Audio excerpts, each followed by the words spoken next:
Welcome back to four line power. Triumph Scrambler 400Xൻ്റെ first ride impression വീഡിയോയിലേക്ക് എല്ലാവർക്കും സ്വാഗതം. നമുക്കൊരു ചെറിയ ടെസ്റ്റ് റൈഡ് അടിച്ചിട്ട് വരാം.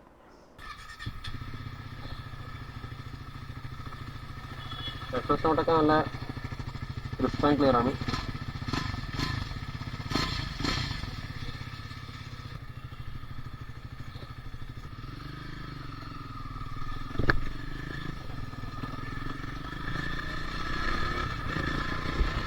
വണ്ടി ഓടിച്ച് തുടങ്ങിയിട്ടുള്ള ഫസ്റ്റ് ഇംപ്രഷൻ എന്താണെന്ന് വെച്ചാൽ, വണ്ടി അത്യാവശ്യം കുറച്ച് ഹൈറ്റിലാണ് നമ്മളിരിക്കുന്നത്. അതുപോലെ തന്നെ നല്ല അടിപൊളി പവറുള്ള ഒരു എൻജിൻ തന്നെയാണ് തരുന്നത്. അതായത് നല്ലൊരു ത്രോട്ടൽ റെസ്പോൺസ് കിട്ടുന്നുണ്ട്. അപ്പോൾ ഞാനിപ്പോൾ വലിപ്പിച്ച് കണ്ടിട്ടുണ്ടാവും, നല്ല പവറുണ്ട് വണ്ടി, നല്ല ടോർക്ക് തരുന്നുണ്ട്. അതായത് ലോ ആൻഡ് RPM മുതൽ ഹൈ ആ ഒരു മിഡ് റേഞ്ച് വരെ നല്ലൊരു പഞ്ചുണ്ട്. ടോപ്പ് എൻഡ് അറൗണ്ട് ഒരു 140 സംതിങ് എനിക്ക് കിട്ടി ഈ റോഡിൽ തന്നെ. പക്ഷേ കുഴപ്പമില്ലാത്തൊരു സ്പീഡ് തന്നെയായിരുന്നു. അതുപോലെ തന്നെ ബ്രേക്സ് എക്സലൻ്റ് ആണ്. ഫ്രണ്ട് ബ്രേക്സ് നല്ല ബൈറ്റ് കിട്ടുന്നുണ്ട്. അപ്പോൾ അതൊക്കെ തന്നെയൊക്കെ ആ ബ്രേക്സിനെ കുറിച്ച് പറയാനുള്ളത്. പിന്നെ സീറ്റിന് അധികം കുഴപ്പമൊന്നുമില്ല. അത്യാവശ്യം നല്ല ഫേം ആയിട്ടുള്ളൊരു സീറ്റ് തന്നെയാണ്. ഇപ്പം ഞാൻ ഇതുവരെ ഓടിച്ചതിൽ വെച്ച് ഞങ്ങൾക്ക് നല്ല സുഖം കിട്ടുന്നുണ്ട്, ഇരിക്കുമ്പോൾ കുഴപ്പമൊന്നുമില്ല. അതുപോലെ തന്നെ സീറ്റ് കുറച്ച് ബ്രോഡറാണ് ബാക്കോട്ട് ഇരിക്കുമ്പോൾ. മുന്നോട്ട് കയറിയിരുന്നാൽ അത്യാവശ്യം സീറ്റിൻ്റെ വിഡ്ത്ത് കുറയുന്നുണ്ട്. അപ്പോൾ നമുക്ക് കാലൊക്കെ സുഖമായിട്ട് എത്തും. കുഴപ്പമൊന്നുമില്ല. ഞാൻ ഇത്രയേറെ ഓടിച്ചാൽ എനിക്ക് അത്ര കുഴപ്പം തോന്നിയിട്ടൊന്നുമില്ല. പിന്നെ ഹാൻഡിൽ ബാറൊക്കെ നല്ല വൈഡാണ് ഹാൻഡിൽ ബാർ. പിന്നെ ഒരു ബ്രേസ് പാഡൊക്കെ കാണാൻ പറ്റും. ആ ഒരു ക്വാളിറ്റി, ട്രയംഫിൻ്റെ ക്വാളിറ്റി നമുക്ക് ഹാൻഡിൽ ബാറിൽ മുതൽ നമുക്ക് കാണാൻ പറ്റും. ബജാജും ട്രയംഫും കൂടിയുള്ള കൊളാബറേഷൻ ആണെങ്കിൽ പോലും ട്രയംഫിൻ്റെ സ്റ്റാൻഡേർഡ്സ് ഈ വണ്ടിക്ക് കാണുന്നുണ്ട്. ഇപ്പോൾ ഞാൻ പോകുന്നത് കുറച്ചൊരു സ്പീഡിലാണ്, കുഴപ്പമില്ല. പക്ഷേ എനിക്ക് ഹാൻഡിൽ ചെയ്യാൻ പറ്റുന്നൊരു സ്പീഡിലാണ് പോകുന്നത്. അപ്പോൾ ഇതിപ്പോൾ 6th ഗിയറിൽ ഞാനിപ്പോൾ ഒരു 80 കിലോമീറ്റർ സ്പീഡിലാണ് പോകുന്നത്. എന്നാലും വണ്ടി നല്ല സ്റ്റെബിലിറ്റി ഉണ്ട്. കുഴപ്പമില്ല.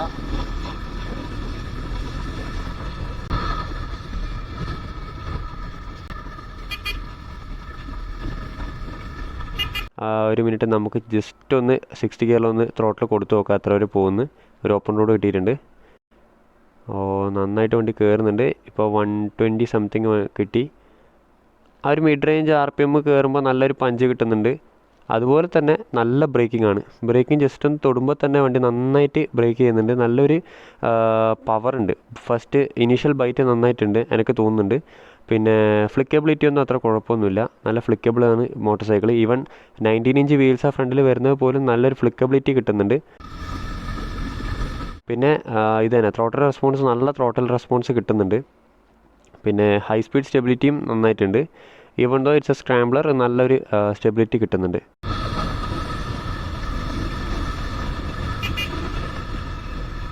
എനിക്ക് പറയാനുള്ള ഈ വണ്ടിയുടെ സസ്പെൻഷൻ, കാരണം ഇത്രയും ഹൈ സ്പീഡ് പോകുമ്പോൾ പോലും, ഈവൻ ഇതൊരു സ്ക്രാംബ്ലർ ആയിട്ട് പോലും നല്ലൊരു ഡാമ്പറിങ് കിട്ടുന്നുണ്ട്.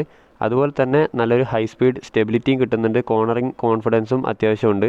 പിന്നെ എസ്പെഷ്യലി ഇതിൻ്റെ ടയേഴ്സ് നല്ലൊരു ടയേഴ്സ് തന്നെയാണ് കിട്ടിയിട്ടുള്ളത്. MRFൻ്റെ ടയേഴ്സാണ് വന്നിട്ടുള്ളതെങ്കിൽ പോലും നല്ലൊരു ഗ്രിപ്പ് തരുന്നുണ്ട്. പിന്നെ അതിപ്പം ബ്രേക്കിങ്ങിലാണെങ്കിൽ പോലും പിന്നെ നല്ല ക്വാളിറ്റി, എല്ലാ സ്ഥലത്തും നല്ല quality. Even the switch gears ആണെങ്കിൽ പോലും ട്രയംഫിൻ്റെ ക്വാളിറ്റി തന്നെ മെയിൻറ്റെയിൻ ചെയ്യുന്നുണ്ട്. പിന്നെ ഈ വണ്ടിയിൽ പ്രത്യേകത എന്താണെന്ന് വെച്ചാൽ ഇപ്പം മെയിൻ്റനൻസ് പറയുമ്പോൾ ഫ്രണ്ടിൽ ഒരാൾ പോകുന്നുണ്ടല്ലോ, അതൊക്കെ ഇവിടെ. അപ്പോൾ മെയിൻ്റനൻസ് എന്ന് പറയുമ്പോൾ വൺസ് ഇൻ എവറി 16,000 കിലോമീറ്റേഴ്സിലാണ് ഈ വണ്ടി സർവീസിന് പോകുന്നത്. അതൊരു ഹാസൽ ഫ്രീ എക്സ്പീരിയൻസ് ആയിരിക്കും. പിന്നെ എന്താ വെച്ചാൽ 1.5 വർഷത്തിലൊരിക്കൽ മാത്രമേ ഈ വണ്ടി സർവീസ് സെൻറ്ററിൽ കൊണ്ടുപോകേണ്ടി വരുള്ളൂ. അതുപോലെ തന്നെ നേരത്തെ പറഞ്ഞ പോലെ 16,000 കിലോമീറ്റേഴ്സാണ് ഇതിൻ്റെ സർവീസ് പീരീഡ് വരുന്നത്. അപ്പോൾ അത് മെയിൻറ്റെയിൻ ചെയ്യാൻ അത്ര കുഴപ്പമില്ലാത്തൊരു ഇത് തന്നെയാണ് വരുന്നത്. കാരണം ഞാനിതിൻ്റെ 2-3 ഓണേഴ്സിനോട് ചോദിച്ചു. അപ്പോൾ അവർ പറഞ്ഞത് അറൗണ്ട് ഒരു 3,000 സംതിങ് ആണ്, 3,000 to 4,000 സംതിങ് ആണ് ഇതിൻ്റെ മെയിൻ്റനൻസ് കോസ്റ്റ് വരുന്നത്. അതും വൺസ് ഇൻ എ ഇയർ എന്ന് പറയുമ്പോൾ അത്രയും കുഴപ്പമില്ലാത്തൊരു മെയിൻ്റനൻസ് ചാർജ് തന്നെയാണ് എനിക്ക് തോന്നുന്നത്. കാരണം ഒരു 400cc 40 bhp ബൈക്കിന് അത്രയെങ്കിലും മെയിൻ്റനൻസ് ഒരു ചീപ്പ് തന്നെയാണ്. പിന്നെ ഹീറ്റിംഗ് എങ്ങനെയുണ്ടെന്ന് ചോദിച്ചാൽ, ഞാൻ അധികം സിറ്റിയിൽ ഓടിച്ചിട്ടില്ല. പക്ഷേ ആസ് ഓഫ് നോ അങ്ങനെ അധികം വലിയ ഹീറ്റിംഗ് എനിക്ക് തോന്നിയിട്ടില്ല. കുഴപ്പമില്ല, കാരണം ഹീറ്റ് ഡിസിപ്പേഷനൊക്കെ നല്ല തന്നെയുണ്ട്. പിന്നെ വൈബ്രേഷൻ ഒരു പൊടിക്ക് എവിടേക്കോ ഉണ്ട്. ഒരു ബൈക്ക് എന്നുള്ള നിലക്ക് ഒരു വൈബ്രേഷൻ ഉണ്ട്. ഒട്ടും ഭയങ്കര റിഫൈൻഡ് അല്ല, ഒരു ഹോണ്ട ടൈപ്പ് അത്ര റിഫൈൻഡ് ഒന്നുമല്ല. എന്നാൽ പോലും അത്യാവശ്യം റിഫൈൻമെൻറ്റ് കിട്ടുന്നുണ്ട്. ഒരു സർട്ടൻ RPMൻ്റെ മുകളിലെത്തുമ്പോൾ മാത്രമാണ് ഈ ഒരു വൈബ്രേഷൻസ് വരുന്നത്.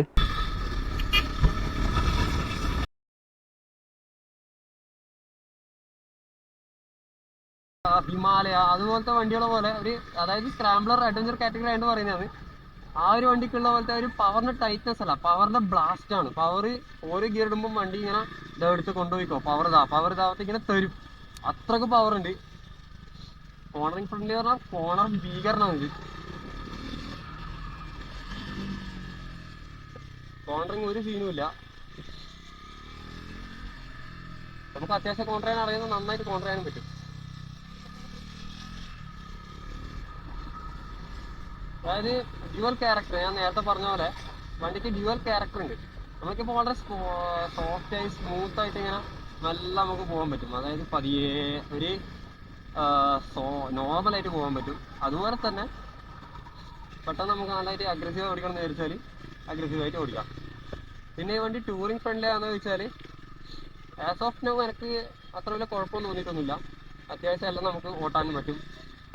സ്പീഡിനെ വെച്ച് കമ്പയർ ചെയ്യുമ്പോൾ സ്ക്രാംബ്ലർ അത്യാവശ്യം ടൂർ ചെയ്യാൻ ഫ്രണ്ട്ലി തന്നെയാണ്. പവറുടെ എഞ്ചിനെ കുറിച്ചൊന്നും ആലോചിക്കണ്ട, എഞ്ചിൻ നല്ല പവറുണ്ട്.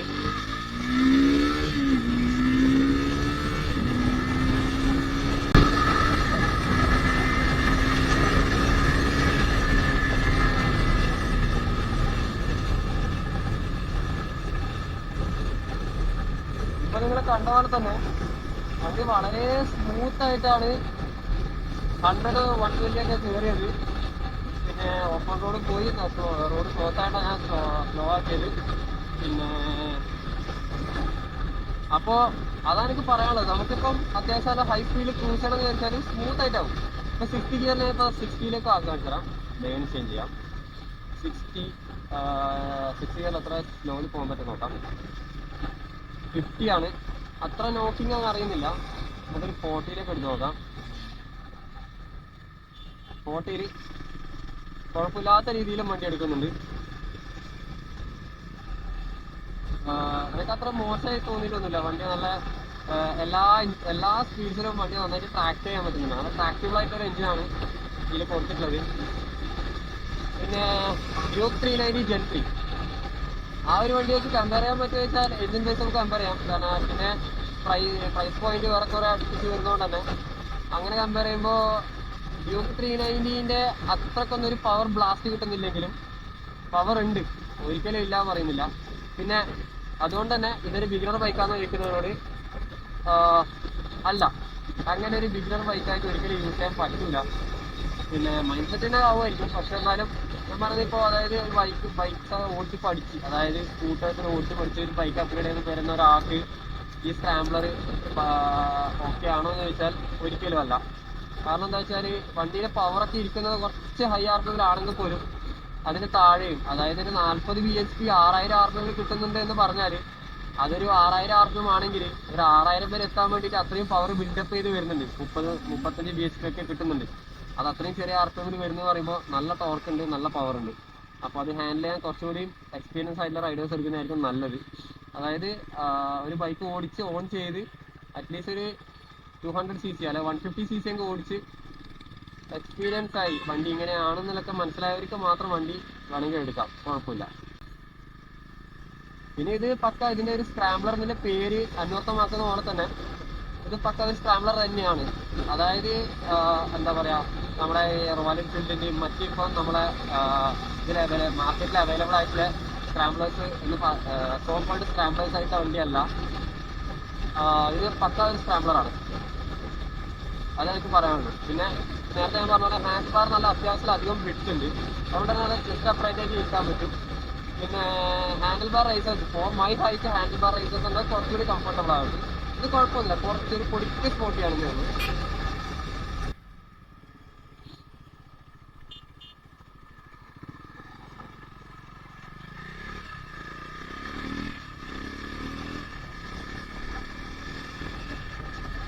അപ്പോൾ വണ്ടി നല്ല പവർ ഉണ്ട്. അപ്പോൾ അത് ഞാൻ പറയാനുള്ളത്, ഒരു ഇന്ത്യൻ റോഡ്സിന് വേണ്ട ടൈപ്പിൽ മാത്രമാണ് വണ്ടി ട്യൂൺ ചെയ്തിട്ടുള്ളത്. അപ്പോൾ നല്ലൊരു പവറും നല്ല ടോർക്കും അതുപോലെ തന്നെ നല്ലൊരു റിജിഡ് ബിൽഡ് ക്വാളിറ്റി എന്ന് വന്നിട്ടുണ്ട്. അപ്പോൾ നമ്മളിപ്പോൾ ഉള്ളത് ഇവിടെ മാംഗ്ലൂർ ട്രയംഫിലുള്ളത്. അപ്പോൾ ഇവിടെ ടെസ്റ്റ് റൈഡ് ബൈക്കാണ് നമ്മൾ എടുത്തിട്ടുള്ളത്.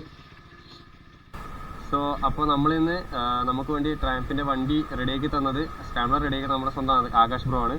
ആകാശ് ബ്രോ ആണ് ഇവിടെ സെയിൽസിൽ നിൽക്കുന്നത്. അപ്പോൾ നിങ്ങൾക്ക് എന്ത് ആവശ്യം ഉണ്ടെങ്കിലും ട്രയംഫുമായി ബന്ധപ്പെട്ട് ഏത് വണ്ടിയും ഏതിൻ്റെയും എൻക്വയറി ആയാലും സർവീസ് ആയാലും ആകാശ് ബ്രോയെ ബന്ധപ്പെടാം. ഞാൻ ആകാശ് ബ്രോൻ്റെ കാർഡിൻ്റെ ഡീറ്റെയിൽസ് ഞാൻ എൻ്റെ ഡിസ്ക്രിപ്ഷനിൽ കൊടുക്കുന്നതായിരിക്കും.